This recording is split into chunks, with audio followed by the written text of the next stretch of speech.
অনেকবার শিখাই আরেকবার বলো। কই মাছের 1 পিস ঝাল 1 পিস টক সেটা আমাকে আরে বলে দিন, শোন ঝাল সব লাগবে। মশলা টসলা বাটি বাটাই সব করবে এটা তো যাইছো।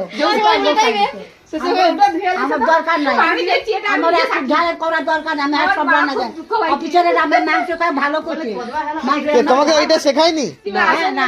অনেকবার একবার আমার নিজের জ্ঞানে ডিয়ার যে সে বলে আপনার বাবা, এটা বউ ভুল খুব করছে। ভালো বানাচ্ছে রান্না করে তোর মনে পড়ে তোর আমি ঘরে পোলাও করতে পারতো না, পোলাও। হ্যাঁ তা কি হয়েছে, কি সিস্টেমটা কি হয়েছে?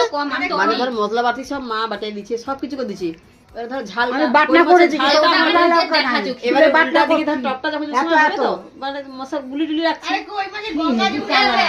আর গঙ্গা যমুনা ওটা কি এরকম করে কোন সময় না যে সময় উল্টাইবে না এই তুমি এটা একটু করে দিছো দাও থালা কটা দিয়ে দিবে আমি জানি এবার বসাই দিলে দেখাবে না দিয়ে আইসা যখন দেখে না সে দিচ্ছে টক হট টকের পিঠ হট উপরে ঝাল হয়েছে এত চালাক ওইটাই শিখাইনি কেন মা তো সবসময় আমার আমি দরকার জানি। নেই আমি তো তোমার ওইটা না শিখলো আমার দিন না না যাবে। ওইটাতে বাবার নাম ছিল প্রচুর সবাই এরা ওইটাই খাইতো অফিসার ডিয়ার সাহেবের আর 4-5 মা দিন তো ওই যে শিখে যদি না